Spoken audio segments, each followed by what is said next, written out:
गौरवशाली पंजाब के तट पर बसा भारत का सबसे समृद्ध प्रांत पांच पवन निधि। वो प्रांत जहां भारत की उपजाऊ भूमि विविध प्रकार के अनाज पैदा करती है और भारत के लोगों को अधिकांश खाद्यान्न प्रदान करती है, बिल भरती है, हरी लहलहाती फसल से कल कल करती, बहता मीठा पानी, रंग बिरंगी धुली नमकीन मिट्टी, पारंपरिक वेशभूषा में सजे लंबे बालों वाला एक युवक, फर से शर्मीला, प्रेम, संतोष, धैर्य, संयम, त्याग, स्वाभिमान और समृद्धि का संदेश देती युवतियां। पंजाबी से और ऊपर से इस पंजाब से या आपसे है, लेकिन पंजाब की पहचान सिर्फ इन्हीं कुछ चीजों तक सीमित नहीं है। ये भारत से आए वीरों के गहन प्रदर्शन की भी विशेषता है और हजारों सालों से इसका इस्तेमाल होता रहा है। इसकी मिट्टी से उन देशों के खून की गंध भी धीरे धीरे पूरे देश में फैल रही है। उन्होंने अपना सर्वश्रेष्ठ प्रदर्शन किया। इस प्रांत के लोगों को वीरता और शौर्य के गुण विरासत में मिले हैं। चाहे मुगल काल की बात हो, स्वतंत्रता संग्राम की या विभाजन की, हर इस प्रांत ने समय के युद्धों में बहुत बड़ा योगदान दिया है। कहते हैं देशभक्त स्वतंत्रता संग्राम का सबसे क्रांतिकारी इसी धरती से पैदा हुआ था। ये एक ऐसी क्रांति थी जो हर घर को उड़ा देगी।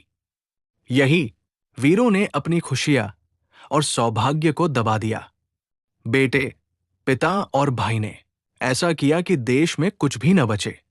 इन क्रांतियों में जीवन का, इसलिए वो बहादुर थे और खुश नहीं थे।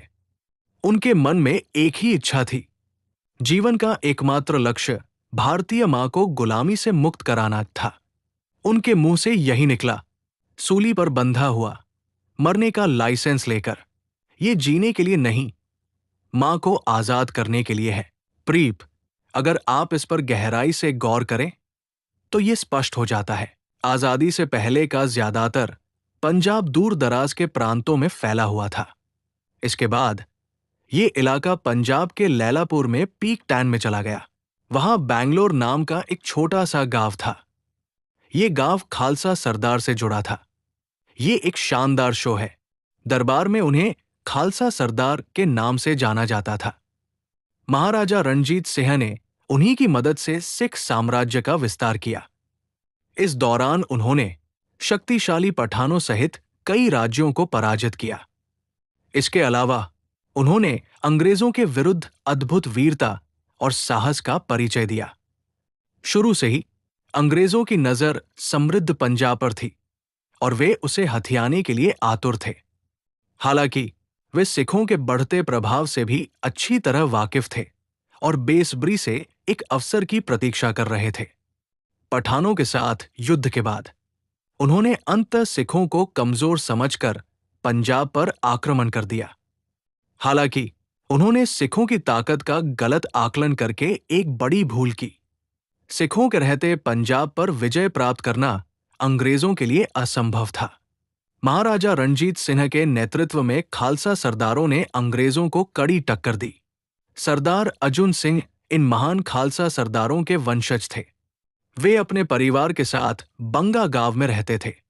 सरदार अर्जुन सिंह, मानो उनके खून में ही हो, क्रांतिकारी विचारों से ओतप्रोत थे और स्वतंत्र चिंतन के पक्षधर थे। उन्हें देशभक्ति और वीरता विरासत में मिली थी। यही कारण था कि उन्होंने समाज में व्याप्त सड़ीक रूढ़िवादी मान्यताओं और रीति रिवाजों का निडरता से विरोध किया। उनका कहना था, संसार में व्यक्ति की पहचान उसकी धार्मिक, सामाजिक या आर्थिक स्थिति से नहीं, बल्कि उसके कर्मों और गुणों से होनी चाहिए। मानवता ही परस्पर प्रेम, स्नेह और सौहार्दपूर्ण व्यवहार को जन्म देती है, इसलिए मनुष्य को इसी का अनुसरण करना चाहिए। इन प्रगतिशील विचारों ने उन्हें अन्य लोगों के बीच सम्माननीय बनाया। सरदार अर्जुन सिंह मुख्यतः खेती करके अपने परिवार का भरण पोषण करते थे। समय मिलने पर छोटी मोटी बीमारियों का इलाज भी उनकी दिनचर्या का हिस्सा था।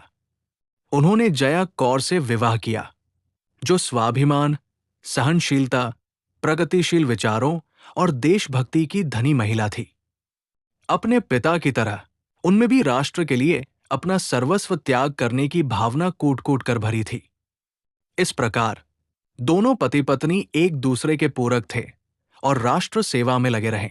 विवाह के बाद जया कौर के 3 पुत्र हुए, सरदार किशन सिंह, सरदार अजीत सिंह और सरदार स्वर्ण सिंह। ये ईश्वरीय आशीर्वाद था कि तीनों बच्चों में अपने पिता के गुण विद्यमान थे। उन्हें निडरता, धर्मपरायणता, मानवता और देशभक्ति विरासत में मिली थी। आखिर शेर ही तो शेर हो सकते हैं।